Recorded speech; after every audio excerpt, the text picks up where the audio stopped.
Bienvenue dans ce nouvel épisode. Je suis Nelly Gimnez, la créatrice du podcast.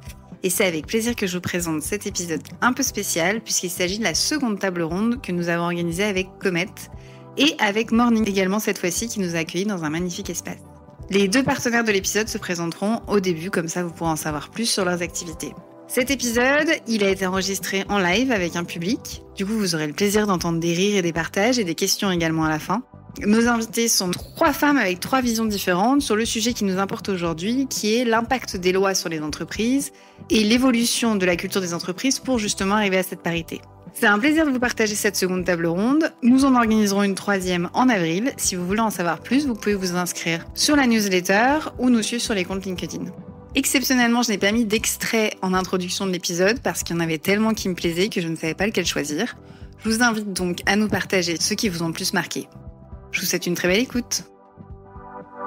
Il faudra commencer à changer la représentation du pouvoir. Donc quitter un pouvoir centralisé vers une image de pouvoir distribuer, pouvoir partager, pouvoir influer, le pouvoir d'entraider. Le pouvoir pour moi c'est l'engagement. C'est de travailler autour du pouvoir pour, plutôt que de travailler sur des envies de pouvoir sur. Pour moi c'est d'avoir une influence en fait sur le cours des choses qui arrivent. C'est la capacité à faire, c'est la liberté qu'on se donne d'agir, de réfléchir, de sortir du cadre, de se lancer.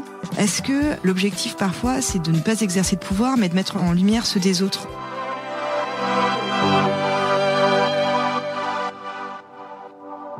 Bonsoir à tous, à toutes.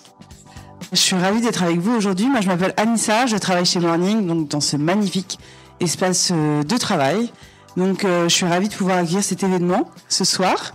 Je vais en profiter un peu pour parler de nous et surtout pour vous expliquer pourquoi cet événement a lieu ici. Moi, pour Morning, je m'occupe de la communauté et des partenariats depuis un moment. Et ça nous tient énormément à cœur de parler de ces sujets d'égalité, de parité. Donc Morning, on crée des espaces de travail dans Paris, on en a 47. C'est une communauté de près de 15 000 personnes. Et on fait aussi de l'aménagement d'espace, on a des cuisines, on a des ébénistes, on fait plein de trucs trop sympas, trop chouettes. Et dans ce cadre-là, le département RH a créé une sorte de lab RH. On expérimente beaucoup de choses pour les collaborateurs Morning et notamment tous les sujets autour de l'égalité femmes-hommes. On a fait l'index de parité, il me semble, on a une note de 99 sur 100, donc on est assez fiers. Qu'est-ce qu'on a fait d'autre ? On a évidemment signé le Parental Challenge en 2021 qu'on a aussi transformé avec le Parental Act. Tout ça pour dire que c'est des sujets qui nous tiennent particulièrement à cœur et en tout cas tous ces sujets nous touchent. On va essayer d'organiser des événements autour de la sororité, toutes ces thématiques. Je laisse le micro. Merci beaucoup pour l'organisation de cet événement. Merci beaucoup. Alors moi je suis Nelly Gimnez du pouvoir au féminin, mais avant je vais laisser Célia présenter le réseau Comet. Merci à tous. Merci Anissa de nous accueillir aujourd'hui. On est ravis de vous accueillir ce soir pour cet événement qu'on a organisé ensemble avec Nelly en partenariat avec Comet et le pouvoir au féminin. C'est la 2e table ronde qu'on organise ensemble. Moi, je suis Célia Sangère. Je suis une des cofondatrices de Comet, le réseau professionnel qu'on a créé il y a 4 ans avec une conviction forte de faire bouger les lignes dans les organisations et d'accompagner les femmes leaders pour qu'elles se sentent bien entourées. Donc avec Comet, on accompagne les femmes qui sont sur des postes à responsabilité, managers, directrices, membres du CODIR ou COMEX de leur entreprise ou pour qui c'est la prochaine étape. Des femmes qui viennent de tout type d'entreprises, ça va des startups, scale-up, des grandes entreprises et des belles PME. Et surtout des femmes qui, malgré leur réussite, peuvent se sentir encore isolées dans leur fonction de leadership et qui évoluent parfois encore dans des environnements largement masculins. Et donc avec Comet, on a une approche assez unique. On leur constitue un board of advisors personnel. Donc un board personnel, c'est un cercle de pairs.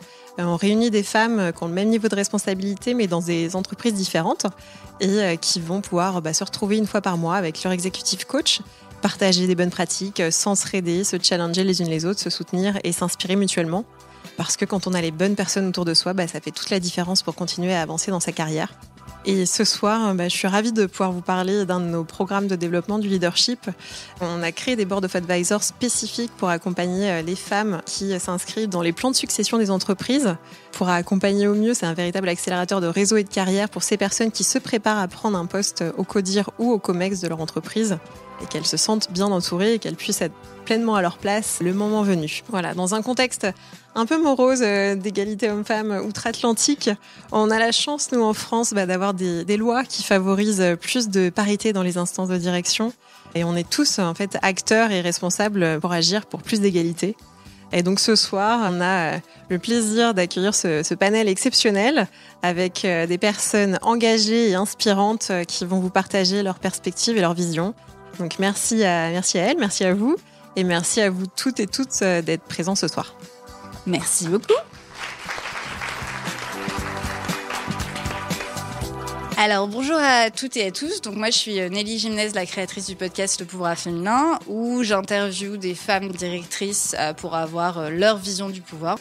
Et depuis cette année, du coup, j'ai la chance avec le réseau Comet d'organiser des tables rondes, donc celle-ci c'est la 2e, qui est donc autour de la parité et l'égalité et surtout des lois et de leur impact culturel en entreprise. Aujourd'hui, donc, comme le disait Céline, on a le plaisir d'avoir 3 invités avec des approches, des expériences et des horizons très différents. Donc, Marie-Pierre Rixin, vous êtes aujourd'hui députée de la 4e circonscription de l'Essonne.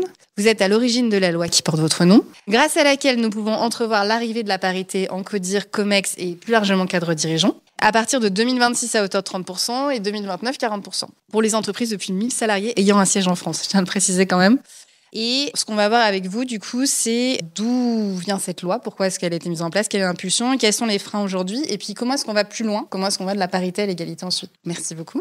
Florence Dupré, vous êtes directrice générale adjointe de la branche santé et autonomie de la Poste et fondatrice de Women for CEO, lancée en octobre avec 400 dirigeants et dirigeantes qui s'engagent à agir sur ce qui est à leur portée pour atteindre la parité au plus haut niveau de nos organisations dans moins de 10 ans. Vous avez également une solide expérience comme membre de conseil d'administration et de CODIR dans plusieurs organisations de la santé. Et nous aurons le plaisir à entendre votre vision sur le rôle des dirigeants dans l'atteinte de l'égalité en entreprise et au travers de vos expériences. Donc, merci beaucoup d'être là. Et Mathilde Poisson, vous êtes responsable du développement leadership chez Doctolib depuis 2023, une entreprise française qui compte aujourd'hui 2800 employés en Europe, dont 1600 en France, avec un indice d'égalité professionnelle à 93 sur 100. Au 1er mars 2024 et qui affiche son besoin d'évoluer sur la représentation féminine au sein de ses cadres dirigeants, puisqu'aujourd'hui, vous avez 0 femmes en COMEX et 30% de cadres dirigeantes dans l'entreprise. Vous affichez également une politique diversité, équité et inclusion dont nous allons parler. Merci à vous également. Pour démarrer cette table ronde, moi, j'aurais aimé savoir quelle est votre vision du pouvoir à chacune d'entre vous. Je me lance. Allez-y, lancez. Alors, pour moi, la vision du pouvoir, c'est un révélateur de ce qu'on est vraiment. Je m'explique, si on donne à quelqu'un du pouvoir, on va voir ce qu'il en fait. Et on va voir donc qui est cette personne, la façon dont il l'utilise, dont elle l'utilise. Et moi, la façon dont j'utilise mon pouvoir, ou en tout cas j'essaie, c'est d'essayer de faire grandir ce qu'on me confie, quel que soit ce qu'on me confie. Quand on nous l'enlève, ce pouvoir, pareil, on regarde ceux qui font la terre brûlée et on regarde ceux qui essaient de laisser un héritage. Donc pour moi, c'est un révélateur de qui on est, vraiment. Merci beaucoup. Je peux continuer. Allez-y. Pour moi, le pouvoir a très longtemps été, je l'ai très longtemps assimilé à une figure masculine. On faisait l'exercice souvent de fermer les yeux, de voir le pouvoir et de voir la représentation qu'on en avait. Et depuis que je travaille et de plus en plus sur ces problématiques de féminisation, de parité en entreprise, mon regard a énormément changé en faveur d'une vision beaucoup plus équilibrée et beaucoup plus loin du clivage homme-femme. Et c'est ça qui est intéressant, je pense. Je vois le pouvoir comme une capacité à fédérer autour de soi, à embarquer des équipes, à fédérer autour d'un projet commun, également une capacité à influer favorablement dans un sens ou dans un autre quand on s'est fixé un cap et à prendre les décisions qui vont permettre d'atteindre ce cap et ses objectifs. Quand je fais cette définition, je vois aussi bien un homme et je vois aussi bien une femme qui arrive justement à embarquer, qui arrive avec ses capacités naturelles à fédérer autour d'elle et à promouvoir de l'engagement dans ses équipes. Donc je suis à titre personnel satisfaite de pouvoir maintenant l'assimiler à des figures féminines comme des figures masculines et je pense que c'est ce vers quoi il faut aller évidemment dans nos entreprises. Merci beaucoup. Alors moi, j'aurais une vision probablement complémentaire aux vôtres. Je dirais que le pouvoir, c'est d'abord l'action de transformer le monde. C'est une action profondément transformatrice qui vise à porter un projet. Alors une conception que l'on peut avoir concernant un projet de société, un projet concernant une entreprise, un projet culturel. Et le fait est que le pouvoir, il est réservé, il est en tout cas exercé par un nombre limité de personnes. C'est-à-dire que tout le monde ne peut pas exercer le pouvoir, même si chacun, évidemment, a une capacité transformative du monde. A priori, on a évidemment tous un pouvoir à agir et à transformer le monde. Mais le pouvoir en soi, qui dit pouvoir, dit action politique à l'intérieur des entreprises, à l'intérieur d'un hôpital, d'un média, d'une association, que sais-je.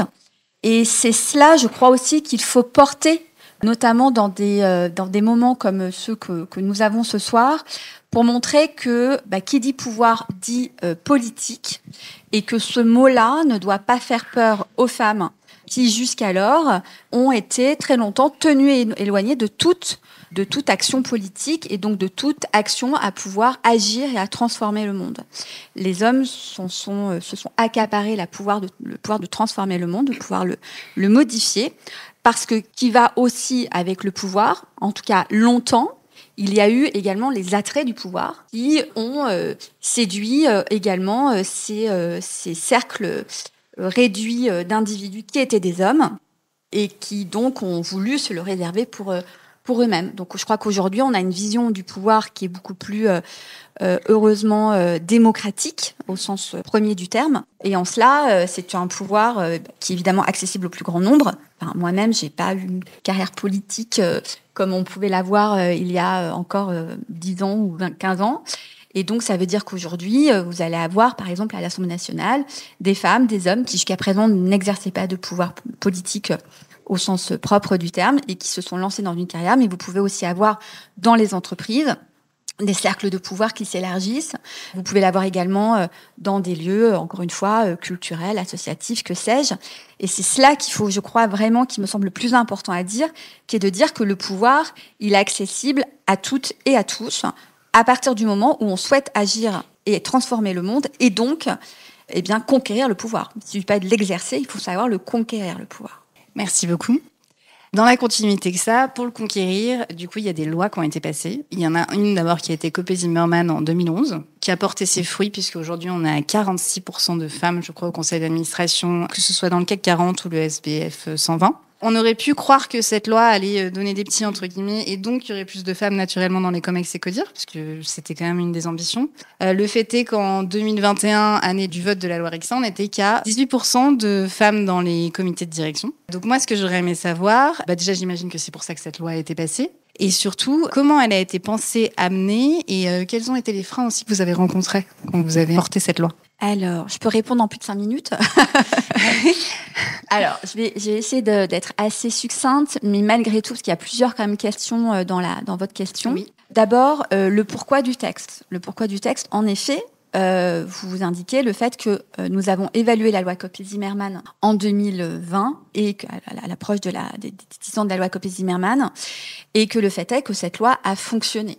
Et particulièrement bien fonctionné, puisque la France est l'un des pays au monde, le deuxième dans le monde et le deuxième en Europe, et je crois que parmi les 3 ou 4 premiers dans le monde, en matière de féminisation des conseils d'administration. Donc, et on partait de très très loin. Donc, ça signifie qu'en gros, alors même qu'on avait dit à Marie-Jo Zimmermann, peut-être que certaines et certains s'en souviennent ici, mais les débats sur les quotas, déjà en soi, étaient un gros chamboulement culturel en France.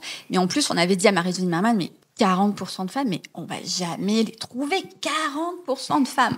Bon, et puis le fait est qu'aujourd'hui, elles sont 46%, donc le fait est que d'une part, ça, évidemment, qu'on a trouvé des femmes compétentes, et que chacun s'accorde à dire, et ça, je me permets quand même de le rajouter, qu'au-delà de la parité, de la féminisation des conseils d'administration, c'est que ça a rendu les conseils d'administration beaucoup plus performants, ça a changé ce que l'on appelle la gouvernance à la française, ça a ouvert cet entre-soi, qui était très, très, très, très saillant jusqu'alors. Et donc aujourd'hui, le fait est que les conseils d'administration en France fonctionnent bien mieux. Donc non seulement l'économie française ne s'est pas écroulée, les entreprises ont continué d'être dynamiques, mais en plus, ça a rendu les conseils d'administration beaucoup plus performants. Donc le fait est que ça fonctionnait. Deuxième point, en effet, vous le disiez, on avait promis à Marie-Jo Zimmermann un ruissellement automatique. Donc qu'elle avait quand même en tête les CODIR et les COMEX, bon, ne vous inquiétez pas, ça va ruisseler tout seul, ça va fonctionner. On met la pression dans le tube, ça va dérouler tout seul. Et en fait, évidemment, bien sûr que non. Et comme le dit Christine Lagarde, en fait, quand il y a des quotas, les entreprises trouvent des femmes. Quand il n'y a pas de quotas, les entreprises se trouvent des excuses. Et donc, elles se sont trouvées des excuses, les entreprises, pendant très longtemps, pour ne pas féminiser les fameux CODIR, comme elles l'avaient promis à Marie-Jo Zimmermann. Donc ça, c'était un point. Donc c'est cette évaluation qu'on a fait, effectivement, en 2020. Malgré tout, le fait est que moi, j'étais dans un hémicycle, en tout cas, où il y a évidemment des personnes qui ont plus une sensibilité sociale et plus d'autres qui ont une sensibilité plus libérale. Et donc, en l'occurrence, moi, j'ai les deux. J'ai ma jambe sociale et ma jambe libérale, le fameux en même temps. Et donc, je me suis dit, bon, c'est très bien de s'adresser aux femmes des COMEX et des CODIR Entre nous, chacun s'accorde à dire quand même que ça reste un périmètre de femmes très limité en France. Toutes les femmes en France ne sont pas vocation à intégrer des CODIR et des COMEX. Et pour autant, beaucoup d'entre elles ont des difficultés professionnelles, d'égalité, d'accès au marché. Or, l'autonomie économique et financière, elle est liée aussi à la place que l'on vous fait sur le marché du travail, quel que soit le travail que vous exercez, que vous soyez profession indépendante, libérale, que vous ayez été ce que l'on appelle une femme au foyer et vous avez besoin de réintégrer le marché du travail, que en effet vous exercez des fonctions dirigeantes, que vous soyez une jeune femme et que vous avez envie d'aller dans une école d'ingénieur et on vous met des bâtons dans les roues. Donc il y a quand même un certain nombre de sujets que j'avais en tête. Donc moi ce que j'ai fait, c'est que j'ai pris un papier blanc, pour de vrai, j'ai pris un papier blanc, j'ai tracé une ligne. Donc j'ai mis dans ma deuxième partie là les CODIR et les COMEX. Je me suis dit en fait pour chaque mesure entre guillemets libérale, il faut que à côté il y ait une mesure plus sociale et que on ne s'adresse pas qu'à un cercle fermé de personnes. Et c'est comme ça effectivement qu'aujourd'hui on parle beaucoup des COMEX et des CODIR, mais dans ce texte il y a des choses notamment sur les violences économiques. Il y a notamment un baromètre qui a été imposé pour l'enseignement supérieur. Il y a des mesures il y a des quotas qui ont été imposés à la BPI, la Banque publique d'investissement. Il y a des mesures qui concernent l'école, les collèges, l'orientation des enfants. Enfin, il y a un certain nombre de mesures, pas uniquement liées au COMEX et au CODIR. Et il y a des mesures qui concernent évidemment la loi aussi Copé-Zimmermann. Donc ça, c'est le comment. Et ensuite, les obstacles, bien évidemment. Donc ça veut dire qu'en fait, donc moi j'étais députée. Donc quand on est député, on écrit une proposition de loi, pas un projet de loi. Donc ça veut dire qu'en fait, on a peu de temps pour pouvoir délibérer de ce que l'on propose à ses collègues. Le gouvernement peut avoir 15 jours de discussion à l'Assemblée nationale. Normalement, une proposition de loi, vous avez à peine de 9h à minuit, quoi, globalement. Moi, j'avais grignoté un petit peu. Le gouvernement m'avait promis qu'éventuellement, on pourrait déborder sur plusieurs jours. Mais en gros, je savais qu'à minuit, c'est Cendrillon et que si ça s'arrêtait à minuit, ça allait être compliqué de cranter, quoi. Donc, il ne fallait pas mettre trop de choses quand même. Donc ça, c'est un premier point. Et la deuxième difficulté que j'ai eue, mais que j'ai assumée, c'est que j'ai ouvert plusieurs chantiers. J'ai eu plusieurs écosystèmes qui se sont adressés à moi. Voilà. Donc effectivement, le MEDEF, évidemment, tout le monde l'a en tête, la MEF. Mais il y avait également les banques, puisque je m'adressais aux banques. Il y avait également les employeurs de manière générale, parce que j'avais des obligations en matière de versement des salaires, les universités, l'ensemble des établissements du supérieur. Donc en fait, quand même beaucoup de monde je bougeais un petit peu un certain nombre d'écosystèmes. Donc bon, j'ai assumé ça. Donc en effet, ça a secoué. Mais, et c'est peut-être la petite anecdote que je pourrais raconter, c'est que je sortais de nulle part. En fait, ce que je veux dire, c'est que j'étais présidente de la délégation des droits des femmes depuis 2 ans. Par exemple, un président de MEDEF disait, mais c'est qui celle-là, quoi? Qu'est-ce qu'elle vient de nous mettre des quotas? On la connaît même pas, elle est là depuis 2 ans, voilà. Donc, je savais très bien que ça allait secouer fort, que certains allaient aller voir beaucoup plus haut que moi. Et donc, je me suis notamment appuyée sur des hommes qui, heureusement, avaient du pouvoir, beaucoup de pouvoir, et qui avaient des filles.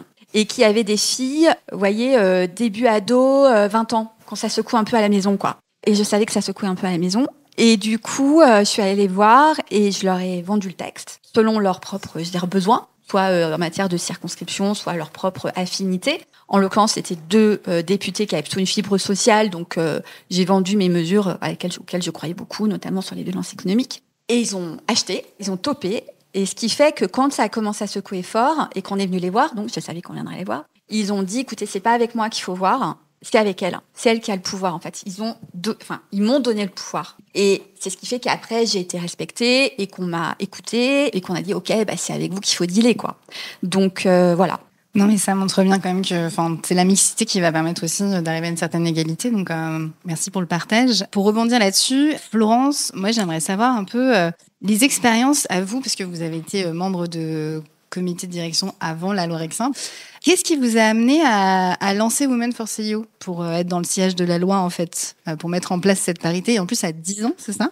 Donc, quelles expériences vous ont amené à ça? Alors en fait, Women for CEO, c'est venu d'un constat, c'est qu'en fait, moi, je croyais que j'avais pas de plafond de verre. Parce que j'étais plutôt sur un parcours ascendant. Puis je me disais que les pas de côté que j'avais dû faire, c'était le hasard, en fait. Sauf qu'en fait, il y en a eu plusieurs. Et puis, mon moment de révélation, c'est quand je me suis retrouvée présidente de grosse boîte, une grosse boîte, 900 personnes, 1 milliard quasiment. Et il y a une réorganisation et mon poste disparaît. Donc, tous les postes de président disparaissent en Europe. Et là, guess what? En fait, il y en était 3 femmes au comité européen. Et en fait, les 3 femmes, qui étaient très compétentes, disparaissent. Je me suis dit, c'est pas possible. Ils ont gardé, puisqu'on les connaît, nos collègues, on sait ce qu'ils valent, on sait ce qu'on vaut, on se dit, non, il y a un problème. Là, il y a un truc que j'ai pas pigé. Et j'ai eu la preuve par A plus B. Parce qu'en fait, vous savez, dans les réorganisations, au début, c'est les grands pontes qui décident. Puis 6 mois après, c'est les RH qui ont les feuilles des talents. Et donc 6 mois après l'annonce de la disparition de mon poste, donc j'ai dû faire face au fait d'annoncer à mon équipe que je partais, qu'il fallait pas qu'ils s'inquiètent, que tout allait bien se passer. Et 6 mois après, on me dit ça y est, Florence, on t'a trouvé quelque chose, même niveau. Et là, j'ai dit mais vous vous rendez compte ? En fait, d'abord, j'ai compris que c'est qu'en fait, mon patron avait replacé les gens qu'il connaissait. Voilà, donc c'est les biais de proximité. C'est tout juste, il m'a pas expliqué. Toi, en fait, c'est pas grave, tu vas retrouver du travail, mais eux, tu comprends, c'est compliqué. Ouais, mais quand même. Et donc, quand cette DRH est venue me voir, je lui ai dit merci, mais non merci. Parce que vous avez pris un acte au moment où vous avez choisi des gens qui étaient pas très compétents. D'ailleurs, ils sont tous partis après, parce qu'ils étaient pas contents quand même. On leur avait retrouvé un poste, mais c'était pas tout à fait le poste qu'ils voulaient. Et je dis quel gâchis en fait. Donc, votre système de sélection n'est pas basé sur les valeurs, les compétences, mais basé sur on se connaît, on se fréquente, peut-être qu'on a fait des choses ensemble, voilà. Et donc j'ai dit merci, mais non merci, et je suis partie. La deuxième chose qui fait que j'ai créé Women for CEO, donc ça c'est le moment où je me suis dit j'ai un plafond de verre quand même, il y a un truc qui s'est passé là.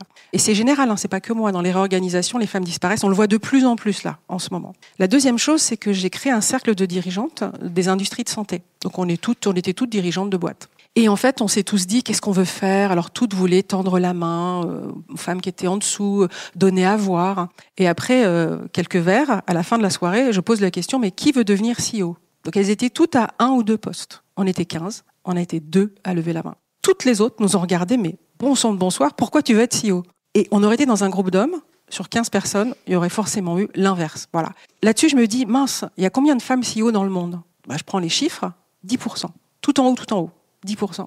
Et 10%, on pourrait dire c'est le passé. Mais je regarde en 2023, quarter, c'était toujours sur les renouvellements de CEO. Combien de femmes CEO sur les 50 CEO européens recrutés sur ce quarter-là ? 5. Donc le passé est pourri, le présent était pourri, donc le futur allait rester pourri. Et donc j'ai décidé à ce moment-là de faire quelque chose qui était à ma main.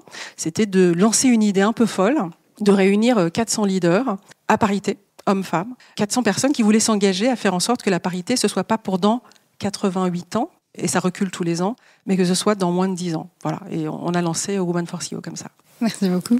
Et bien justement, Mathilde, on parlait des RH. Moi, ce que j'aimerais déjà savoir, c'est concrètement, qu'est-ce que cette loi, elle change en fait pour le développement du leadership au sein des organisations ? Oui, alors je vais vous répondre pour Doctolib en l'occurrence. Ça change à la fois tout et rien. Et je vais commencer par le rien et on reviendra à tout ce qui change. Ça change rien dans le sens où je suis assez convaincue que chez Doctolib, on avait suffisamment d'impulsion et par différents canaux pour décider de s'atteler à la question de la parité de nos cadres et de nos instances dirigeantes. On avait la pression de l'interne, déjà de la volonté des femmes de faire bouger les choses, une impulsion forte aussi du top management, une impulsion venue de nos propres utilisateurs de Doctolib, parce que on est dans le secteur de la santé que vous connaissez, et dans le secteur du soin et de la santé, les utilisateurs qui payent pour nos produits sont majoritairement des femmes. Et les patients qui utilisent Doctolib pour prendre des rendez-vous sont bien souvent des femmes qui vont prendre des rendez-vous, notamment pour leurs enfants, etc. Donc il y avait aussi cette pression liée à notre business et à la réalité économique de Doctolib. Et puis des questions de marque employeur, etc. Donc quand on s'est fixé, il y a 3 ans maintenant, l'objectif d'atteindre 40% de femmes parmi nos cadres dirigeants d'ici la fin d'année 2025, on l'a fait sans avoir la loi Rixin en ligne de mire. On l'aurait fait, j'en suis assez convaincue, quoi qu'il arrive. En revanche, là où la loi, à mon sens, change tout, véritablement, c'est que c'est sur 3 dimensions. La première, c'est que comme tout cadre réglementaire, ça vient donner un cap.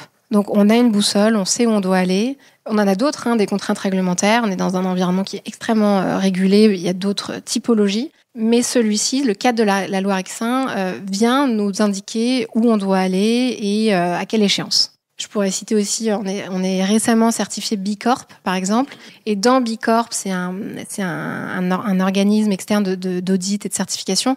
Il y a une dimension sur la diversité. Et ça, on l'a fait nous-mêmes, de notre propre volonté. Et donc, on se veut se fixer ce cadre qui nous permet d'avoir une boussole. Donc ça, c'est le premier élément. Deuxièmement, pour moi, c'est un adjuvant. Nous, en tant que professionnels, fonction RH, etc., c'est un accélérateur. Chez Doctolib, on fait plein de choses et je vous parlerai peut-être, si on a le temps, d'exemples concrets d'initiatives qu'on met en place. Mais avoir ce cadre réglementaire, c'est un accélérateur et ça va nous permettre d'aller plus loin et d'atteindre notamment la parité dans notre instance ultime de gouvernance qui est celui de notre comité exécutif. Donc aujourd'hui, on n'est pas mauvais, on a 30% de femmes cadres dirigeantes. Mais donc la loi Rexin, pour moi, va me permettre d'accélérer dans le dernier effort, si je puis dire. Et troisièmement, et c'est très important quand on regarde avec le prisme de l'actualité récente, ça vient aussi objectiver le propos. Le sujet de la parité homme-femme en entreprise, c'est un terrain très glissant. En tout cas, c'est mon expérience. Ça ressort 100% du politique. On est presque sur des problématiques sociologiques. Et ça va animer des convictions très fortes chez les gens. Et notamment quand on prend en compte le fait qu'on est dans plein de pays différents. On va avoir des employés en Italie, on a des populations qui viennent de pays beaucoup plus nordiques. Bref, on va toucher à des convictions très fortes et très personnelles. Et donc avoir un cadre qui vient normaliser, neutraliser et apporter de l'objectivité permet d'avoir des discussions beaucoup plus sereines, beaucoup plus apaisées et donc une réflexion beaucoup plus efficace in fine pour atteindre cet objectif. Merci. Super intéressant. Moi, ce que j'aimerais savoir maintenant, c'est... En fait, comme vous le disiez tout à l'heure, la loi Copé-Zimmermann, au début, les personnes n'étaient pas forcément engagées, mais même il y a beaucoup de femmes qui ont crié à la discrimination. Aujourd'hui, beaucoup de femmes disent que sans les quotas, on ne serait pas arrivé là où on en est aujourd'hui, mais les femmes ont été pas les premières à pas être embarquées, mais elles n'étaient pas forcément embarquées au début, celles qui étaient déjà à des postes de direction. Avec la loi Rexin, je ne sais pas si au début de la loi Rexin c'était le cas, mais aujourd'hui, la majorité des femmes ont l'air plutôt pour les quotas, parce qu'elles ont vu les résultats. Par contre, on voit de plus en plus une espèce de... Alors, lever de bouclier, c'est un peu fort, mais en tout cas, des hommes qui parlent de discrimination, du coup, qui vont dire que oui, mais de toute façon, ce poste-là, il est pourvu par des femmes. Donc moi, ce que je me demandais, Marie-Pierre, déjà, s'il y avait besoin, comment est-ce que vous avez embarqué les femmes aussi sur ce projet-là de la loi Rexin ? Si elles n'étaient pas déjà embarquées sur la loi Copé-Zimmermann. Et puis, qu'est-ce que vous répondez finalement aux hommes aujourd'hui qui considèrent qu'ils subissent une discrimination ? Non, mais pardon, mais je crois vraiment qu'il faut en terminer. Je crois que c'est extrêmement délétère, à tout point de vue d'ailleurs. On pourrait parler de n'importe quel type de groupe sociologique. C'est extrêmement délétère que d'opposer des catégories d'individus les uns aux autres. Et la guerre des sexes n'a pas lieu en France et n'aura pas lieu. Le sujet n'est pas d'opposer les femmes et les hommes dans ce pays. On a évidemment besoin d'égalité diverses des femmes et des hommes pour construire au mieux une société qui soit apaisée et une économie qui soit dynamique. Donc là-dessus, je crois qu'on est toutes et tous d'accord. Le problème majeur, c'est que, et d'ailleurs c'est toujours le cas, on se passe réellement, les chiffres sont là pour en témoigner, du talent d'une partie de la population, que sont les femmes. Les femmes constituent 52% de la population. Et la réalité, c'est qu'on se passe véritablement à la fois de leur talent, de leur effectivement, de leur... je sais pas si moi je suis contre l'essentialisation, mais en tout cas, il peut y avoir aussi des visions différentes de par leur expérience de certains nombre de groupes de femmes. Et c'est complètement fou que de se passer de ces compétences. Les jeunes femmes sont 57% à être diplômées de l'enseignement supérieur contre 47% des jeunes hommes. C'est pas du tout porter offense aux jeunes hommes de le dire, mais c'est une réalité, je veux dire, économique, sociologique, dont il faut tenir compte lorsqu'on est DRH ou qu'on travaille dans une entreprise. La réalité, c'est qu'aujourd'hui, il y a des talents qui ne sont pas exploités à la hauteur de ce qu'ils sont. Donc ça, c'est le premier point. Le deuxième point, je pourrais vous dire que je suis mère de 2 garçons, ce qui pourrait excuser une forme de féminisme excessif, mais le sujet n'est pas là. Le sujet, c'est de dire qu'en fait, quand on travaille à faire en sorte qu'une catégorie de la population a été exclue des cercles de pouvoir, et en l'occurrence du pouvoir économique, c'est aussi rendre une société qui est performante et donc une économie plus dynamique. Et ça profite à tout le monde, à l'ensemble de la population, aux femmes comme aux hommes. Et il se trouve qu'en effet, il y a un pays dans le nord de l'Europe que l'on cite régulièrement en exemple, qui est celui de la Suède. Moi, en effet, je suis allée plusieurs fois regarder concrètement ce qui se passe. Évidemment, les choses, d'ailleurs, vous regardez les films de Bergman, franchement, c'est pas des modèles de féminisme, vous voyez. Mais à un moment donné, il y a eu un basculement en Suède. Et ce basculement, il s'est fait dans les années 70, parce qu'il y avait des revendications féministes, comme il y en avait d'ailleurs dans beaucoup d'autres pays dans le monde, en France, etc.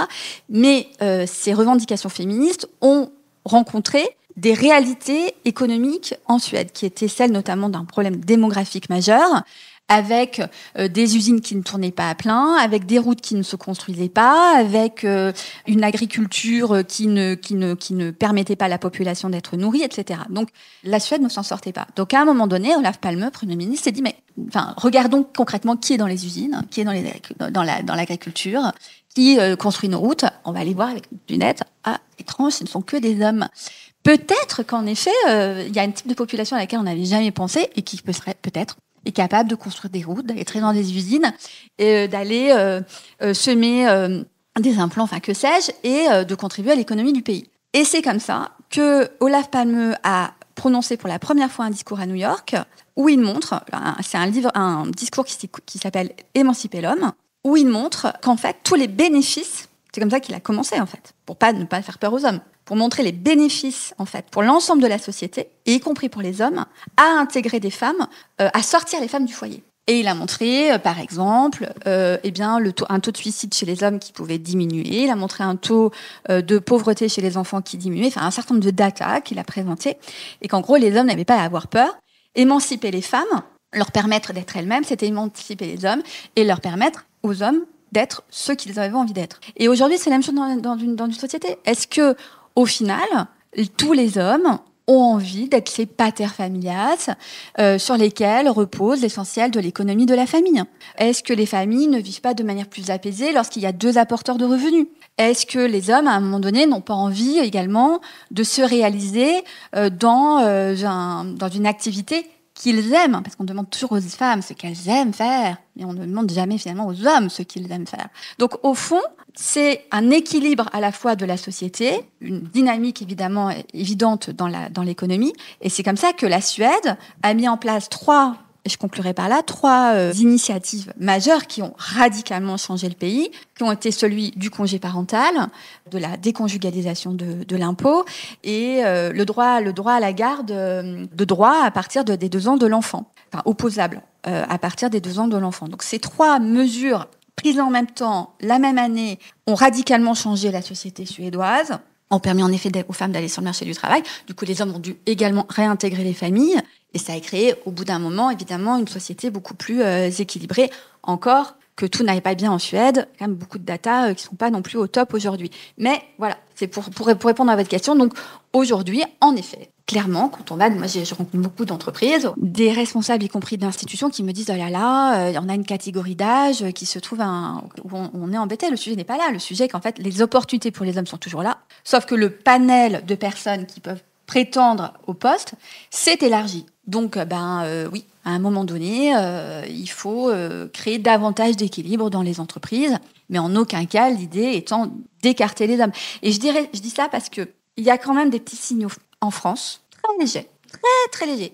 Faut vraiment bien ouvrir les yeux pour pouvoir les voir. Vous avez raison. En ce moment, d'abord, il y a des sujets qui se passent notamment dans le monde des startups et des fonds qui ne sont pas du tout rassurants. En 2022, dans la Silicon Valley, dans les entreprises de la tech, 70% des licenciements étaient des femmes. Bon, voilà. Donc ça, je veux dire, Zuckerberg, ça date pas d'il y a 10 jours, quoi. Donc on a des petits signaux faibles. On voit en France, effectivement, on a eu à un moment donné, surtout après MeToo et après un certain nombre de législations, on a vu cet élan de féminisme qui a aussi s'est installé dans la société, s'est installé dans les entreprises. La D&I a été beaucoup plus active, beaucoup plus performative, bien mieux valorisée.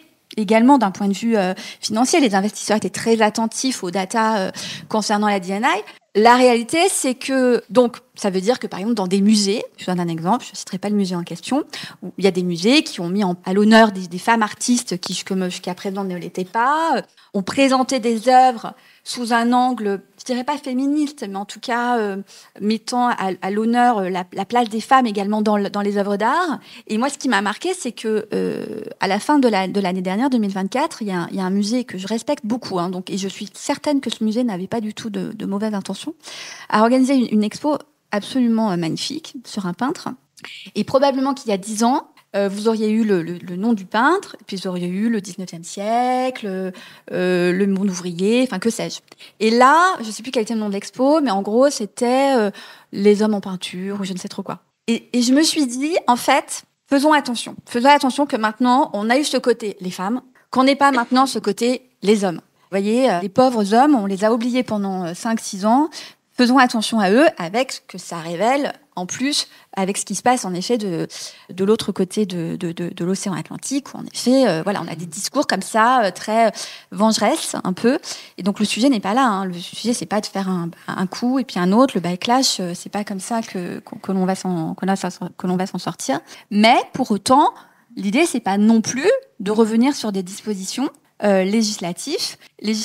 Et c'est vrai que le fait d'avoir un cadre législatif en France peut nous prémunir, enfin, en tout cas je l'espère, de ce que l'on constate déjà en Grande-Bretagne et aux États-Unis, où notamment, c'est le Financial Times qui en faisait état à la fin de l'année, sur les boards, en fait, aux États-Unis et en Grande-Bretagne, on est à peu près sur une constante. En revanche, les COMEX et les CODIR, on est fin 2024, dernier semestre 2024, pour la première fois, une diminution notable de femmes dans les CODIR et les COMEX des grandes entreprises équivalentes du SBF 120 en Grande-Bretagne et aux États-Unis. On va dire qu'avec justement le cadre de la loi, ça va permettre. Non, mais il n'y a pas de souci. Ça permet justement de bien rebondir par rapport à justement Florence. Vous, comment est-ce que vous avez vécu le passage de cette loi? En plus, au vu de ce que vous nous avez dit tout à l'heure. Est-ce que vous entendez ces revendications? J'ai cru comprendre que oui, quand j'ai posé la question tout à l'heure. Comment est-ce que vous pensez dépasser du coup ce sentiment avec Women for CEO pour aller vers la parité, oui, mais aussi un apaisement et éviter justement cette différenciation des sexes dont parlait Marie-Pierre juste avant? Absolument. Alors moi, comment j'ai vécu la loi Rixain? Très bien. Puisqu'en fait, je considérais que c'était mes compétences. Donc, j'ai jamais eu l'impression d'être une femme alibi. Parce que, effectivement, des femmes, il y en a. Elles sont peut-être pas toujours repérées. Moi, j'ai même eu, dans le cadre de Women for CEO, un chairman d'un grand groupe que je mentionnerai pas. Quand je lui parle de l'égalité et donc d'avoir plus de femmes CEO, il me dit « Mais Florence, faudrait qu'il y en ait ».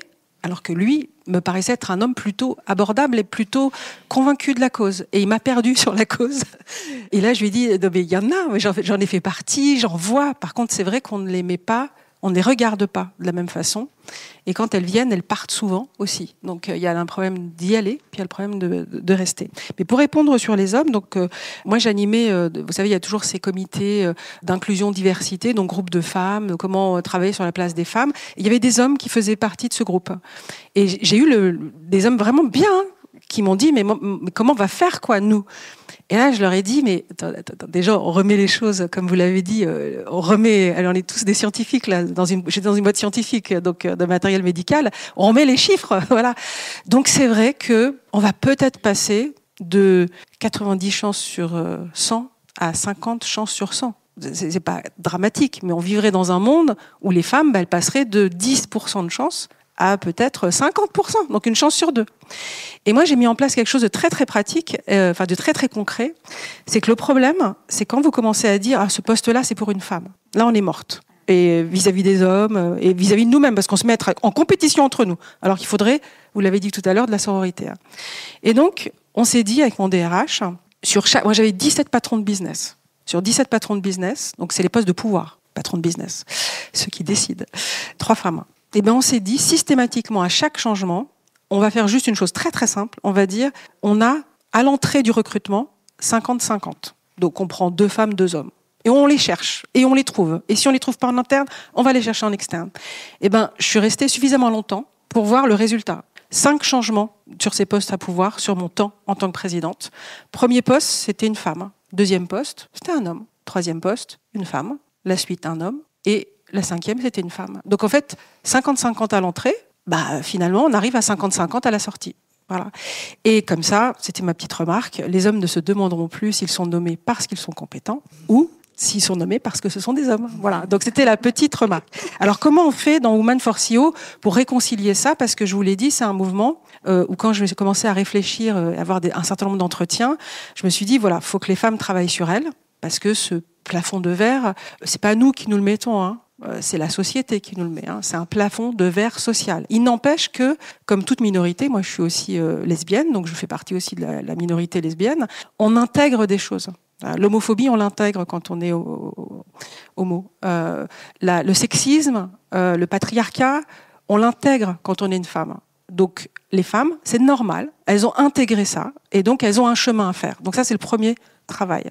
Et là, il faut être entre femmes pour le faire. Le deuxième travail, c'est qu'il faut que les hommes prennent conscience de leur part de responsabilité dans ce fameux plafond de verre social. Et ça, c'est pas simple. Donc, il faut qu'ils en prennent conscience. Et après, qu'ils décident de se mobiliser ou pas. Parce que parfois, ils vous disent, moi, c'est pas un problème. Moi, j'ai une femme, 3 filles. Alors, tu comprendras que... Et puis, au bout d'une demi-heure, avec ce fameux monsieur que j'adore, Jérôme, qui est aux États-Unis, qui est un mec extraordinaire, Quand je lui explique tout ce que je vous ai dit tout à l'heure, il me dit « Ah ouais, non mais Florence, en fait, faut que tu nous fasses comprendre qu'en fait, peut-être que c'est pas un problème pour moi, mais que c'est un problème dans la société. Et que donc j'ai le choix de laisser passer le train ou de m'en emparer. » Et donc les hommes, je suis allée les chercher les uns après les autres, parce qu'il faut aller les chercher les uns après les autres, parce qu'ils viennent pas facilement. Ils viennent pas facilement parce qu'il y a cette notion de... J'ai un groupe de travail spécifique, femmes, spécifique hommes, et après je vous parle de la troisième marche qui est homme-femme. Mais quand on a des hommes qui sont concernés, en fait, ils sont dans la notion... On a des messieurs ici, qui sont dans une sorte de... Ils veulent pas être stigmatisés. Et finalement, on rentre dans un truc qui est affreux. Et on a fait 2 heures de meeting. Et à un moment, j'ai dit, oh là là, on est dans le triangle de Karpman. Je ne sais pas si vous connaissez le triangle de Karpman. Il y a le bourreau, la victime, le sauveur. Et en fait, on passe tous, hommes, femmes, à un moment. Voilà. Donc, première chose qu'on s'est dit dans ce cercle d'hommes, voilà, il faut casser ce triangle de Karpman et se dire qu'en fait, il faut que les hommes se rendent compte ce que c'est d'être une femme, parce qu'ils comprennent pas ce qu'on vit. Et franchement, il faut vraiment se poser pour poser les choses. Par exemple, dans Woman for CEO, il y a un podcast extraordinaire pour moi sur l'inceste. Et quand on sait à quel point l'inceste marque la société, le non-dit, voilà, et le pourcentage que ça représente, je me suis dit, allez, les mecs qui rentrent dans Woman for CEO, ils vont se taper le podcast, ils vont comprendre. Et voilà, je leur ai dit, quand vous rentrez, vous allez en chier. Mais c'est normal, c'est un chemin. Les femmes, elles en chient. On en chie pour devenir ce qu'on veut être. On a un travail. Donc les femmes travaillent sur elles-mêmes, les hommes travaillent sur eux-mêmes. Et puis après, on travaille ensemble à changer nos entreprises. Parce que si on ne change pas nos entreprises au-delà de la loi, parce que la loi, elle donne le cadre, mais il faut changer l'entreprise. Aujourd'hui, on a des leaderships qui sont trop genrés. Donc il faut travailler sur l'entreprise. Et peut-être le dernier point sur les hommes, c'est qu'ils nous disent aussi, arrêtez, vous les femmes, de penser que c'est facile pour nous. Vous l'avez dit tout à l'heure, c'est pas facile d'être un homme. C'est pas facile. Mais il faut sortir du triangle. Et donc, ils nous disent, nous, on veut bien comprendre ce que c'est que d'être une femme, et expliquez-nous, et on va prendre le temps de, comprenez, arrêtez de fantasmer. Nous, c'est pas facile, on fait pas toujours ce qu'on veut, on nous demande d'être fort, de pas pleurer, de tenir un rôle, donc c'est pas facile. Et 3, essayons de réaliser à quel point être ensemble, c'est bien. Voilà. Donc voilà ce qu'on fait dans Woman for CEO. Merci. Mathilde, du coup, pour rebondir là-dessus. Donc tout à l'heure, j'ai dit que vous avez donc 0% de femmes au COMEX et vous avez 30% de femmes cadres dirigeants chez Doctolib. Ce que j'ai pas dit, c'est que l'année dernière, vous aviez 12%. Enfin, en 2024, en tout cas, vous aviez 12% de femmes cadres dirigeantes. Donc il y a une progression. Bon, il y avait une femme au COMEX, par contre, mais pas tout à voir. Qu'est-ce que vous avez mis en place pour féminiser le cadre dirigeant chez Doctolib?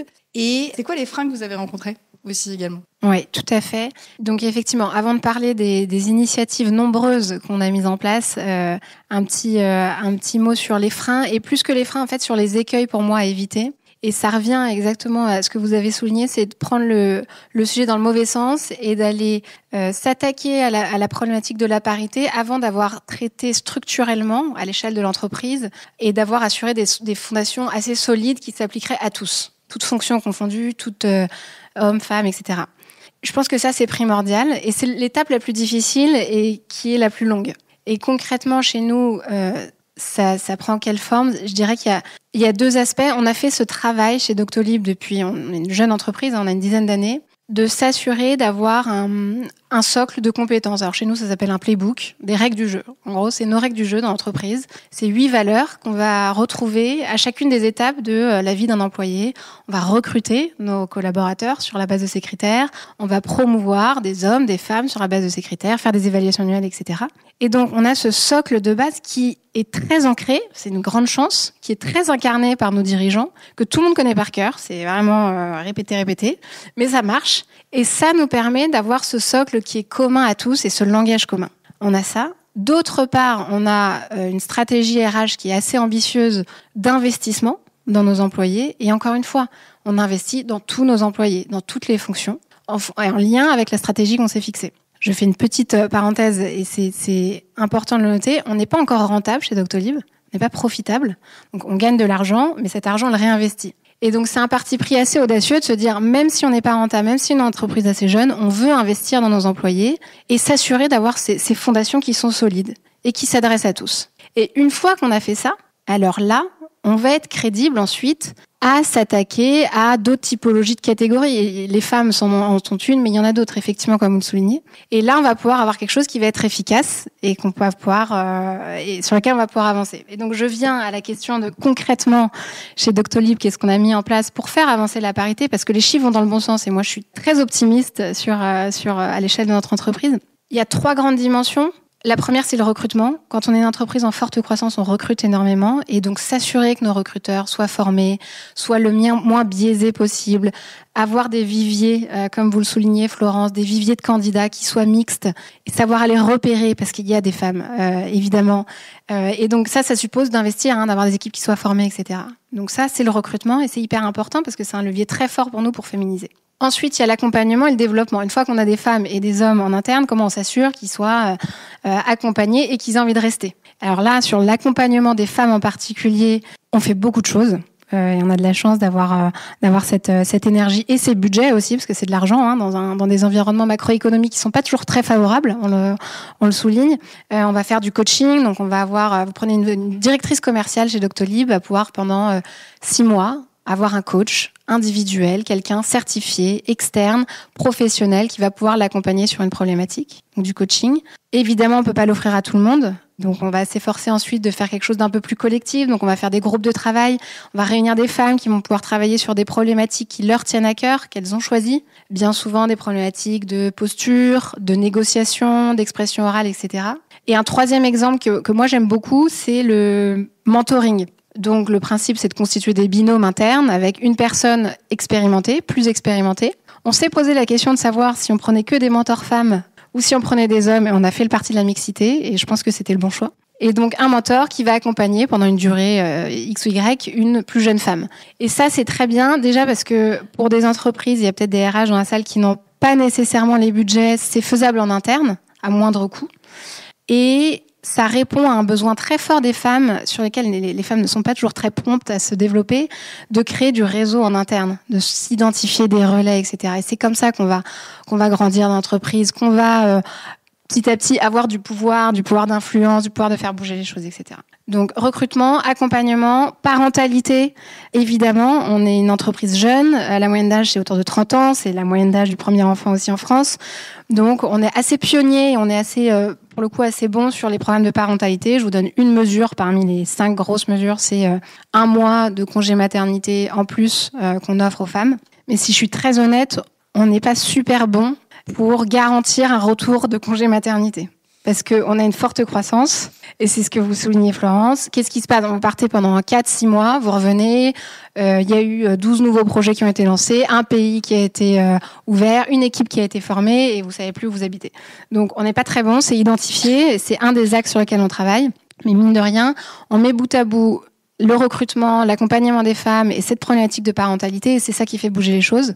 Et je conclurai là-dessus. Tout ça, pour moi, c'est vain si on n'est pas super bon sur le socle de base. Et je sais plus qui soulignait le fait, si on n'est pas allé identifier les talents et si on n'a pas fait la promotion des bonnes personnes, c'est complètement vain d'aller investir de l'argent et du temps pour coacher des femmes. Si par ailleurs le manager est toxique ou pas performant et que la femme s'en va au bout de 6 mois, ça aurait été un échec pour nous en tant qu'entreprise. Donc le principal investissement et le plus difficile, c'est de garantir ces standards communs et cette exigence qu'on s'applique à tous.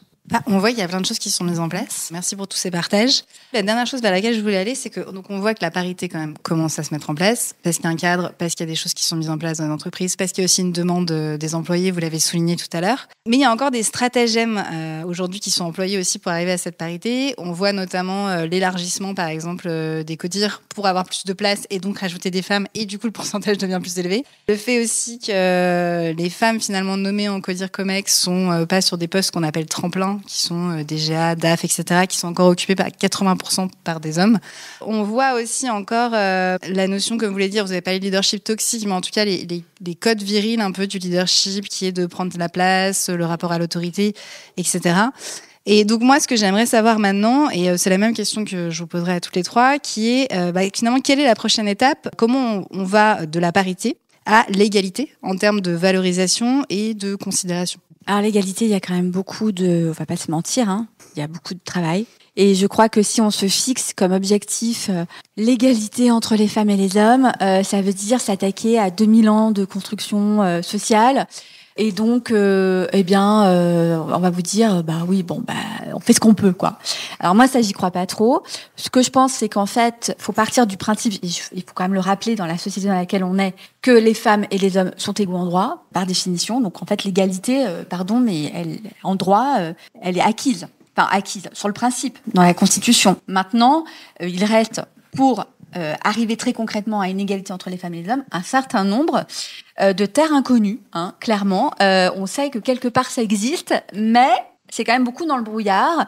Et donc, c'est ces échanges que l'on a ce soir et que l'on a chacun à nos niveaux ou entre nous qui font que l'on va identifier des angles morts et que soit le législateur va s'y attaquer, soit l'entreprise va se dire divisé par l'éternité. Enfin, chacun va à son niveau, va se dire tiens, il y a quand même un petit sujet là qui ne va pas. Et en fait, c'est la politique aussi c'est de la dentelle en fait. Maintenant, pour rebondir par rapport à ce que vous disiez, alors d'abord, je voudrais rebondir sur 2 points sur votre introduction. Donc le leadership, prendre de la place, parler fort, puisque vous avez dit se mettre en valeur, etc.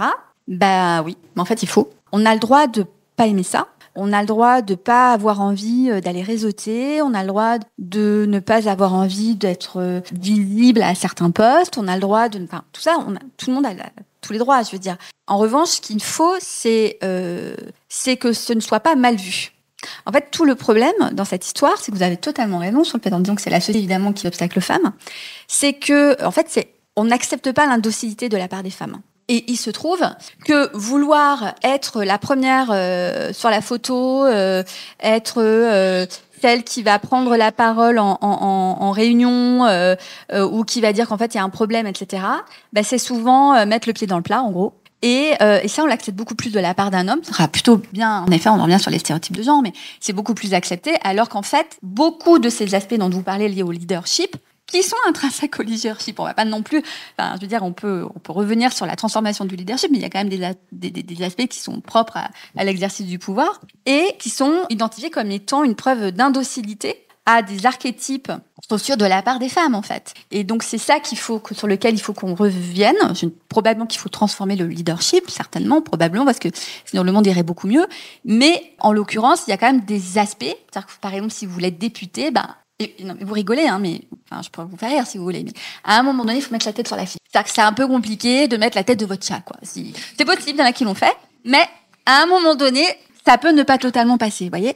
Mais ce qui est un vrai sujet, hein, moi, sur la campagne de 2022, celle de 2017, j'ai pas eu le temps de me poser la question, en fait. Mais en 2022, où j'avais eu le temps de me dire comment je vais mener ma campagne, je me suis dit, mais c'est totalement indécent de mettre ma photo sur des affiches, d'aller dans toutes les communes, de dire « Eh oh, votez pour moi !» Enfin, ça me ressemble pas du tout. Sauf qu'à un moment donné, si on va être député, il va falloir mettre la tête sur l'affiche, quoi. Donc, après, vous pouvez faire les choses différemment, vous n'êtes pas obligé de raconter toute votre vie. Mais il faut mettre la tête sur l'affiche et il faut assumer le fait que votre tête, elle est sur l'affiche. Et que certains vont aller la grabouiller, vous faire des moustaches, je sais pas quoi. Et plutôt en rire, parce que c'est plutôt drôle parfois moins, mais parfois c'est quand même très drôle. Et enfin, le dernier point, sur l'élargissement, par exemple, des CODIR et des COMEX. En fait, on en revient à la visibilité. L'élargissement des... Je reviens sur un principe de base, c'est que la loi, en effet, vous avez raison, c'est des quotas pour les entreprises de plus de 1000 salariés sur 2 périmètres, donc les cadres dirigeants. Donc c'est un type particulier de contrat du travail, parce qu'à un moment donné, il fallait bien qu'on identifie les choses. Et d'autre part, j'ai défini dans la loi ce qu'étaient les instances dirigeantes. Je le dis parce qu'il peut y avoir des petits malins qui se disent, en fait, à côté du CODIR, on va créer le comité du développement, où on va se réunir, ni vu ni connu, tous les lundis à 8h, et au fait, où réellement l'exercice du pouvoir va se pratiquer. Donc non, l'instance de dirigeante, elle est précisément définie dans la loi, et c'est cela qui sera observé directement par les services de l'État lorsqu'il y aura des contrôles. Donc si d'aventure, votre instance de direction s'appelle plus le CODIR, le COMEX, mais s'appelle le comité du développement interne à l'entreprise, c'est ce comité-là qui devra être concerné par le quota. Donc ça, je le dis. Deuxième point, qu'à un moment donné, on ait une ouverture du CODIR et du COMEX. Moi, je n'y vois aucune espèce d'inconvénient. Enfin, à un moment donné, il se trouve que l'Allemagne, rebondir sur le sujet précédent, l'Allemagne qui a imposé également des quotas sur les comics et les codires, effectivement, il y a certaines entreprises qui ont des politiques de dire on va remplacer des femmes par des hommes. Et évidemment, des hommes par des femmes. Évidemment, ça marche pas très très bien par eu égard le sujet précédent que nous avons traité. Donc, non, le sujet n'est pas là. Le codir et les comex sont des postes à durée indéterminée la plupart du temps dans les entreprises. Donc, pour qu'il y ait une rotation dans ces codires et ces comex, ça peut prendre du temps, en effet. Si on élargit ces comex à des fonctions qui, jusqu'à présent, n'étaient pas dans les codires et les comex. Je pense par exemple à un directeur du RSE, par exemple, ou de la D&I dans certaines entreprises, ou de la data. On a ça aujourd'hui. Des entreprises qui vont se dire, effectivement, il faut que je réponde aux exigences de la loi, et donc je vais ouvrir mon codir à un poste ou à un deuxième poste. Et font rentrer des postes qui, en fait, vont changer la manière d'exercer les enjeux stratégiques de l'entreprise. De faire rentrer aujourd'hui la RSE dans le codir ou le comex, ce qui n'est pas le cas pour toutes les entreprises, c'est pas complètement aberrant. Enfin, vous voyez, ou la data, les enjeux d'IA, etc., c'est pas non plus complètement aberrant. Donc, en fait, ça peut modifier et changer les choses à l'intérieur de l'entreprise. Donc, moi, je crois que c'est plutôt une bonne chose. Et puis, encore une fois, moi, j'ai rencontré je terminerai par là, des femmes qui avaient exercé des postes de fonction support, donc typiquement la communication ou les RH, et qui étaient rentrées dans des comex et des codires. Et donc, ça leur avait permis d'acquérir une visibilité, ce dont nous parlions tout à l'heure, d'acquérir une manière d'être, d'accéder aussi à un cercle d'informations auquel elles n'auraient pas accès pour elles-mêmes, pour pouvoir être beaucoup plus performantes sur leur poste, donc beaucoup plus stratégiques. Et ensuite, parfois, elles ont rebondi sur des directions de BU, sur des postes de CEO. Enfin, j'en ai une en tête en partie que j'ai rencontrée qui m'a dit, mais moi, quand j'étais DIRCOM, si on m'avait jamais proposé de rentrer au COMEX, au CODIR, je serais encore DIRCOM, en fait, alors qu'aujourd'hui, elle est DG d'une grosse entreprise française. Donc, voilà, ce que je veux dire par là, c'est que c'est pourquoi pas. Apparemment, c'est fait avec intelligence et sans vouloir chercher des sorties de secours qui pourtant ont été bien fermées. Bon, voilà, pourquoi pas. Très bien. En effet, ça permet à des femmes, du coup, de prendre leur place en comité de direction et pas être chapeautées par un autre directeur. Donc, très bien. Du coup, Florence, même question. Quelle est la prochaine étape pour aller de la parité à l'égalité en termes de valorisation et de considération ? Alors moi, j'aime beaucoup votre exemple de ces femmes qui sont passées par un poste fonctionnel avant d'aller vers un poste de direction générale. C'est assez rare. En fait, malheureusement. Et moi, quand j'ai créé Women for CEO, donc j'ai parlé à Viviane de Beaufort, qui est une grande figure de ce combat. Et elle m'a dit, oh là là, pourquoi tu fais ça ? Il y a la loi de Marie-Pierre, c'est réglé. Et là, moi, j'étais dans un codir. Et j'étais dans un codir et je regardais la tête des codires, des membres codires. Et je n'avais aucune femme, c'était une boîte très grosse américaine, aucune femme sur des postes de pouvoir. Or, les postes de pouvoir, parfois, on peut y accéder par ricochet. Et tant mieux si vous avez ce type d'exemple. Mais dans les entreprises dans lesquelles j'étais, moi, si vous voulez devenir CEO, faut que vous ayez eu un poste de direction générale. Et c'est pas une directrice de la com, en tout cas en général. Voilà. Et je me suis dit, non, il y a quelque chose à faire. Donc, pour répondre à la question sur parité, égalité, on aura l'égalité quand, effectivement, sur les postes de pouvoir... Et c'est pour ça que j'ai pris les 17 patrons et patronnes de business. Parce que là, c'est clair, c'était mes 17 postes de pouvoir. Voilà. Donc, on prend les postes de pouvoir et on regarde. Et là, le chemin est encore long. Parce que c'est eux qui mènent au poste de CEO. Et c'est que quand on est CEO qu'on peut vraiment avoir le pouvoir. C'est ce que vous disiez tout à l'heure. L'autre chose, on aura l'égalité. Quand, par exemple, on regardera les postes... Il y a plein de femmes CEO, hein. Il y a plein de femmes dirigeantes, mais pas des grosses entreprises, mais pas des entreprises qui gagnent de l'argent. Parce que des femmes CEO dans des sociétés impact qui gagnent pas d'argent, il y en a plein. Elles sont là. Si on les compte en nombre, j'ai Nathalie Piles qui dirige ToGap, qui est une superbe association des associations, et elle me dit non mais Florence, attends, moi j'ai 1200 femmes dirigeantes. Ah, je dis attends, regarde qu'est-ce qu'elles dirigent. Malheureusement, en fait, quand on regarde les femmes dirigeantes, elles dirigent souvent des boîtes où il n'y a pas d'argent, où on ne gagne pas d'argent, ou des boîtes familiales. Voilà. Et donc, c'est vraiment ça. C'est les deux marqueurs, hein, quand on aura des femmes à des postes de pouvoir et dans des CEO de boîtes qui gagnent de l'argent et qui ont le pouvoir. Donc, nous, la façon dont on travaille là-dessus, pour rebondir aussi ce que vous disiez, vous l'appelez votre playbook. Dans Women for CEO, on s'est dit, il faut qu'on dégenre le leadership. Et c'est un travail de le dégenrer. Parce qu'on n'a pas besoin de faire les gros bras, on n'a pas besoin de parler fort. Par contre, ça nécessite qu'on développe des générations de leaders inclusifs. Et nous, on s'est fixé comme objectif de définir un competency framework. Alors, il existe, il y a partout. Plein de gens travaillent dessus, mais nous, on veut le formaliser, on veut le labelliser Et on veut finalement recruter, promouvoir sur ça. Donc, ce competency framework, c'est ce que vous disiez. C'est exactement la même chose qu'un playbook, mais c'est les standards.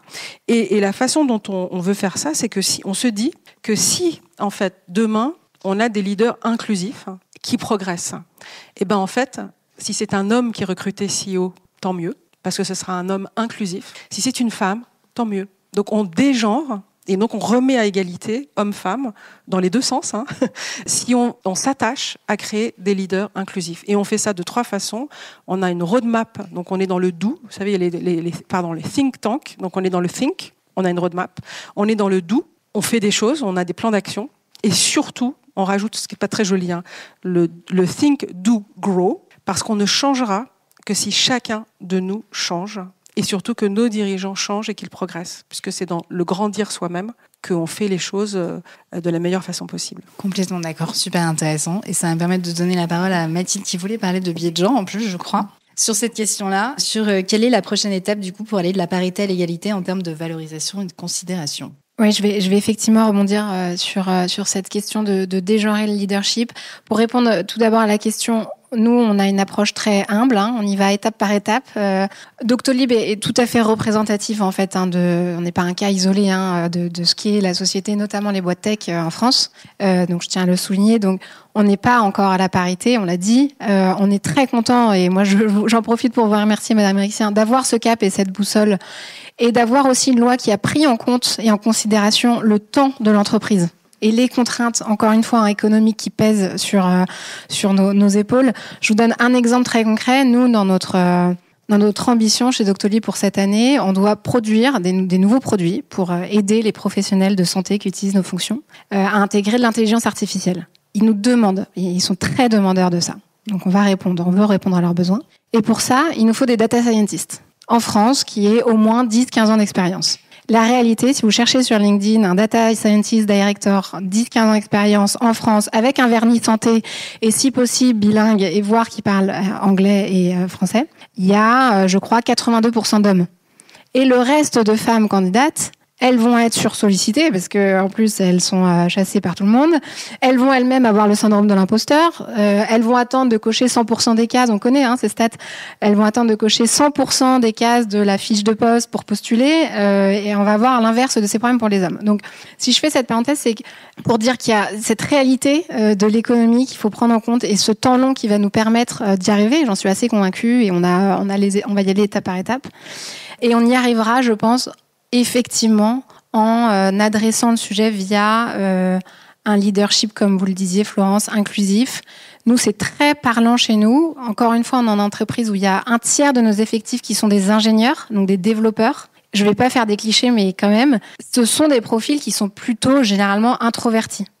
Pour autant, on a du leadership très fort. Notre CTO, par exemple, c'est quelqu'un qui est plutôt introverti, donc qui est pas du genre directeur commercial à taper du poing sur la table, à se mettre en avant, à parler très fort, etc. Et pourtant, il a un très fort leadership. Donc moi, je suis convaincue qu'en adressant le sujet, non pas leadership masculin ou féminin, mais en allant sur le terrain, par exemple, de l'introversion versus l'extraversion, c'est un exemple parmi d'autres, on fera bouger les lignes et on embarquera le plus grand nombre de gens avec nous, hommes, femmes et toutes fonctions confondues, et on arrivera à s'adresser à une audience la plus large possible pour y arriver. Merci beaucoup. Ce que je vais vous proposer, c'est si vous avez des questions, quelques-unes, parce que c'est vrai qu'on est un peu dépassé. Merci beaucoup. C'était hyper éclairant sur ce qu'il faut faire. Je retiens qu'il faut une action de fond, une volonté de faire pour pouvoir renverser les obstacles. Vous avez évoqué la terre inconnue, donc j'aimerais parler de la terre inconnue des femmes issues de la diversité. Comment on fait? Donc là, les quotas sont là, les objectifs sont là. Comment on fait pour briser le double plafond de verre des femmes issues de la diversité? C'est un sujet qui, en France, contrairement notamment aux pays anglo-saxons, est, je dirais pas tabou, mais on est à la limite. Pourquoi ? Parce qu'en fait, il y a le principe de la Révolution française qui est passé par là, avec la notion d'universalisme auquel nous sommes évidemment toutes et tous, je pense, attachés, mais qui fait qu'on a notamment d'un point de vue légal, vous le savez, des statistiques par exemple qui sont clairement pas du tout autorisées et qui font qu'on est... Alors, il y a la question du leadership et de l'accès à des femmes de couleur qui pourraient accéder à des postes de leadership, mais il y a également le sujet de la place de la diversité des individus dans la société et de la réponse notamment qu'on leur offre en matière de besoins. Et moi, je travaille actuellement beaucoup sur ces sujets, notamment sur les enjeux de santé, justement, très précisément, parce que en France, le sujet est véritablement pas du tout identifié, j'ai envie de dire, en termes d'efficacité. Il est d'un point de vue idéologique. Sauf qu'en fait, par exemple, prenons l'exemple soit du cancer du sein ou d'un point de vue dermatologique. Enfin, la peau est un organe. Et donc, en fonction de sa... Enfin, moi, je suis pas scientifique, mais en fonction de sa pigmentation, on sait que, notamment, il y a un impact sur le cancer du sein, sur la réception à certaines chimiothérapies, par exemple. Et le fait de ne pas le prendre en considération lorsque l'on évoque, notamment en oncologie, un certain nombre de traitements, est complètement aberrant, ou sur les enjeux de dermatologie. Et donc, c'est cette diversité-là, en fait, de problématiques qu'il faut qu'on arrive à prendre en considération. Et pour répondre, et je ne feinte pas du tout, alors évidemment, Elisabeth Moreno, vous le savez, qui était ministre des Droits des Femmes, a beaucoup, et continue d'ailleurs, à adresser largement ce sujet. Elle pourrait vous en parler pendant des heures. Et le fait est qu'il y a, oui, en effet, une forme de tabou et une réalité sociologique qui fait que certaines femmes, peut-être, ou certains individus, forcément, lorsque vous ne... Enfin, moi, je vous donne un exemple en ce moment. Je suis en train de monter un think tank. Donc, je suis en train de constituer le board. Ce board, je veux qu'il soit divers. En même temps, dans ce board, je veux qu'il y ait des personnes que je connais, sur lesquelles je vais pouvoir travailler en confiance avec ces personnes. Donc, la réalité, c'est que moi, je suis confrontée à une diversité pas forcément la plus ouverte possible. Et donc, comment je fais pour intégrer une forme de diversité dans ce think tank ? Donc, en ce moment, par exemple, le think tank, il est à l'arrêt. Donc, j'aurais pu le sortir il y a 6 mois. Il est à l'arrêt parce que je souhaite que le board soit divers. Alors, peut-être quand je vais lancer le think tank, parce qu'à un moment donné, il va bien falloir que je le lance, la diversité ne sera pas la plus ouverte telle que je l'aurais imaginée et conçue. Mais en tout cas, à terme, j'aimerais qu'elle le soit, parce que je ne me vois pas du tout travailler sur les enjeux à la fois d'agriculture. Enfin, moi, je travaille beaucoup sur les enjeux spatiaux, par exemple, et notamment en lien avec la santé. Or, il y a un impact, comme je vous le disais tout à l'heure, direct avec toute forme de couleur de peau, ne serait-ce que si on parle de ces sujets-là. Et puis, il y a des expériences de vie. Elisabeth aussi pourrait vous en parler, parce que par ailleurs, elle est porteuse de handicap. Il y a des expériences de vie qui ne sont pas les mêmes. Et c'est un leurre que de croire on doit faire fi des expériences des uns et des autres. Et c'est la raison pour laquelle, d'ailleurs, moi, vous savez, quand on me dit « Ah, mais c'est bien qu'il y ait des femmes dans des cercles, etc., parce que du coup, ça va apaiser les choses, ça va être beaucoup plus serein, ou alors on va être beaucoup plus centré sur le vivant. » Enfin, vous avez déjà entendu ça. Donc, elles veulent travailler en médecine, ou dans la bio, ou dans la protection de l'environnement, parce qu'elles sont chercheuses de sens. Bah oui, enfin, moi, les garçons aussi, ils ont envie de chercher du sens. Vous voyez, le sujet n'est pas là. Le sujet, il est que, en fait, notamment, il y a beaucoup plus de performances aujourd'hui sur les entreprises qui ont rendu beaucoup plus paritaire leur COMEX et leur CODIR, sur les enjeux environnementaux et en matière notamment de production carbone, parce que, comme vous l'avez dit, c'est des entreprises qui revoient profondément des codes. Et c'est très difficile, en fait, de travailler sur la diversité, l'inclusion. C'est véritablement revoir des codes parfois durablement ancrés dans l'entreprise. Alors, dans une start-up, c'est plus facile, mais lorsque vous êtes dans une entreprise du CAC 40, c'est quand même beaucoup plus difficile. Et que lorsque vous attaquez à ce sujet, forcément, beaucoup d'autres enjeux vont être également regardés différemment. Et c'est comme ça que vous êtes beaucoup plus performants sur les enjeux environnementaux. Non pas parce que les femmes, d'un coup, incarnent la terre mère. Vous voyez ce que je veux dire ? Ce côté un peu, nous sommes les mères, les mères du vivant, quoi. Merci. Bonsoir à tous. Mon nom est Sophie. Je suis québécoise. Je viens de Montréal. Je viens de prendre ma retraite. J'ai été 25 ans CEO de grandes entreprises énergétiques à la fin d'Hydro-Québec, l'équivalent de votre Engie. J'ai déployé plusieurs des méthodes que vous avez évoquées. Et je viens d'abord vous féliciter, madame, pour toute votre énergie, votre vision. Au Québec, nous n'avons pas de loi. 87% des femmes en âge de travailler travaillent parce qu'il y a quelque temps, en fait, il y a 30 ans, notre première ministre a instauré une politique de garderie qui fait en sorte qu'aujourd'hui, un enfant va à la garderie pour 5 € par jour. Et ça a complètement changé la manière dont les femmes ont investi le monde du travail pour des raisons économiques. Je viens à vous ce soir pour partager le fait que les marchés financiers sont brutaux. Et nous sommes ce soir dans une autre dimension que celle d'il y a quelques mois. On est ici dans une bulle. un peu protégé. Et un peu comme on a dans nos miroirs de véhicules, « The objects in the mirror are closer than they appear ». Ce qui s'en vient est beaucoup plus proche que ce que l'on peut penser. Aujourd'hui, le président américain est allé plus loin dans sa loi pour exclure toutes les questions de discrimination dans ses yeux. Une entreprise française, une entreprise de n'importe où dans le monde, une entreprise américaine qui veut contracter avec le gouvernement américain doit faire la preuve qu'il n'épouse aucune de ces mesures-là. Alors, vous avez des entreprises françaises aujourd'hui qui vivent avec votre loi, qui vont vouloir gagner des contrats avec le gouvernement américain et qui vont avoir à gérer tout ça. On est entré dans une période de pandémie avec un choc planétaire. Les répercussions vont être différentes. Ça va prendre beaucoup de résilience pour maintenir les valeurs que sont les vôtres. Elles vont être attaquées. Personnellement, j'ai toujours promu la présence accrue des femmes à tous les échelons d'organisation pour une question de performance financière. Alors, on vit dans un monde où les gens n'ont pas beaucoup de patience ou d'amour pour l'équité organisationnelle, la justice organisationnelle. Mais c'est un fait que la présence des femmes est directement reliée à la présence accrue, en complémentarité à la performance des entreprises. Il faut s'appuyer là-dessus. C'est ça qui va nous faire passer à travers les 4 et j'espère pas les 8 prochaines années. Je suis totalement d'accord avec vous. Moi, je regarde les choses également d'un point de vue d'efficacité économique et financière, pas seulement d'efficacité sociale, sanitaire, parce que quand on aborde les sujets uniquement sous l'angle de la parité et de l'égalité, en fait, ça ne marche pas. La réalité, c'est qu'on n'aurait jamais eu le droit à l'IVG en France si on avait juste demandé à disposer de la liberté de notre corps. Ça ne s'est pas passé comme ça. Et Simone Veil a gagné son combat parce qu'elle l'a attaqué différemment. Donc, pour répondre sur ce que vous dites, vous avez raison, il y a une férocité actuellement des marchés, mais ce que je crois d'abord, c'est qu'on a un enjeu, notamment de valeurs européennes, à ancrer beaucoup plus fortement.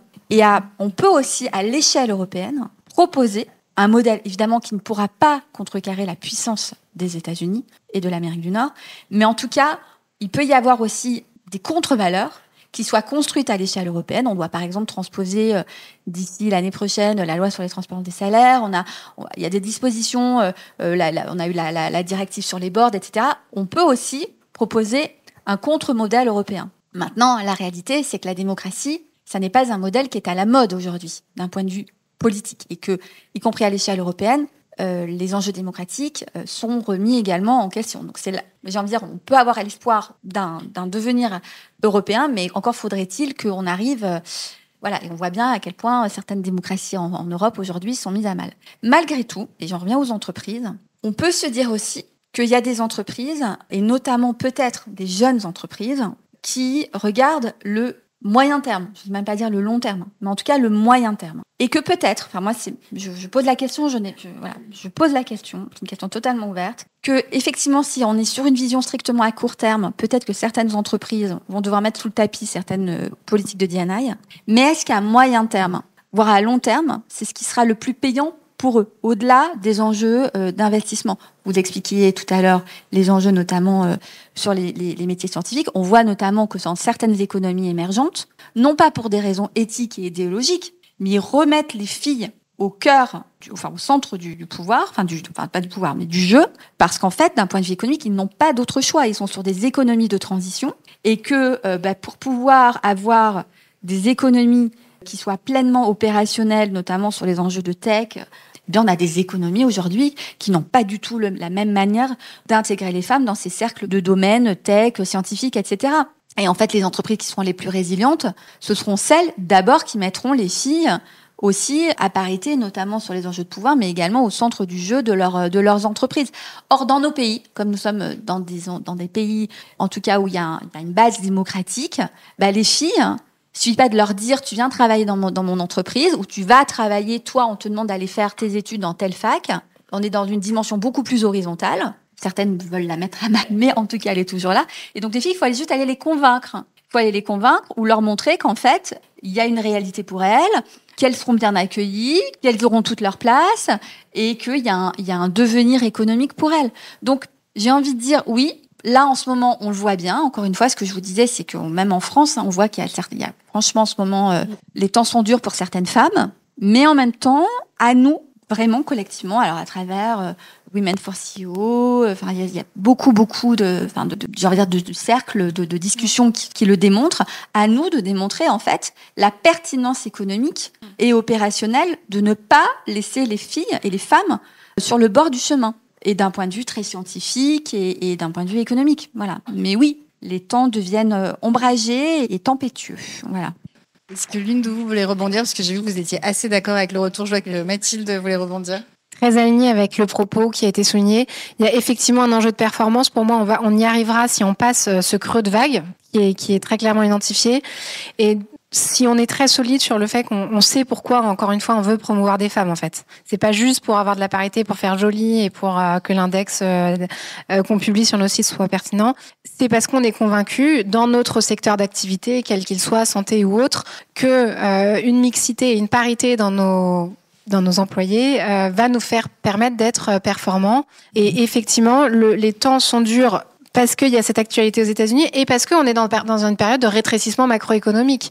Donc à ce moment-là, on a effectivement tout le monde qui revient un petit peu sur ces dimensions, ces réactivités premières et se recentre un petit peu. Mais si on arrive à allier parité et performance, en tout cas si c'est le cap qu'on se fixe, je suis assez convaincue que à moyen terme, en tout cas, on arrivera à faire bouger les choses. Eh bien, merci. Florence, est-ce que vous voulez rajouter un mot? Et puis on va conclure. Je vais juste vous faire le coup du verre. Moi, j'anime beaucoup de comités de direction et merci vraiment d'avoir posé cette question. Et je suis viscéralement convaincue, en fait, que dans un comité de direction, surtout quand les vents sont mauvais, surtout quand on ne sait pas ce qui va se passer, que ça peut partir à droite, à gauche, on a besoin de comités de direction qui sont diversifiés. Voilà. Si vous prenez un verre, ceux qui sont en face de moi, ils vont voir un petit cercle. Moi, je vois un grand cercle, mais vous voyez qu'en fait, je peux le prendre avec mes mains et donc je peux mettre de l'eau dedans. Pourquoi je vous montre ça? C'est que pour voir un objet en 3 dimensions, d'accord, si on se situe tous du même côté, on ne voit pas l'objet. Donc on ne peut pas traiter le problème. Donc je pense qu'on gagnera si les dirigeants comprennent que pour prendre les bonnes décisions, et c'est pas que hommes-femmes, c'est la diversité dans toutes ces dimensions. Voilà. Si on est tous placés du même côté, on ira tous dans le mur. Si on arrive à créer des comités de direction qui sont diversifiés, si le patron ou la patronne du comité de direction crée un cadre inclusif où on peut être soi-même et où on peut créer un collectif, eh ben, on aura, vous savez, le 1 plus 1 égale 4, va falloir se le faire là, face aux Américains. Et le 1 plus 1 égale 4, c'est facile comme calcul, il faut que je sois 1, c'est-à-dire il faut que je sois moi-même, parce que si je fais 0,5 plus 0,5, eh ben, ça fait 1. Si je fais 1 au carré plus 1 au carré, ben, ça fait 2. Okay, mais si je fais 1 plus 1 et que je mets des parenthèses, c'est-à-dire que je crée un collectif dans lequel on a droit à l'erreur et dans lequel on va être solidaire, je prends cette parenthèse, je l'élève au carré et j'obtiens 4. Et si je rajoute 1 dans la parenthèse, j'obtiens 9. Et donc nos économies, même si je suis à 100% d'accord avec vous, on est mal, là, mais on a des moyens d'être plus performants. On n'aura peut-être pas autant d'argent, mais on sera peut-être plus intelligent et on fera peut-être les choses différemment. Et c'est la façon de créer des entreprises résilientes. Et quand on n'a plus de moyens, quand on n'a plus de ressources, ce Pareto, d'accord ? C'est difficile le Pareto. Il y a 20% de ce qu'on fait qui compte. Bon, passons du temps là-dessus. Créons un collectif. Créons ce 1 plus 1 égale 4. Et là, on aura des entreprises qui sont performantes, vraiment performantes. Voilà. Et on gagnera. Sans abandonner nos valeurs. Merci beaucoup.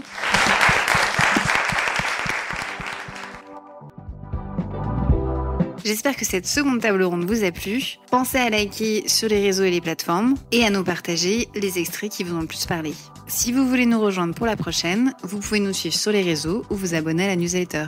À bientôt!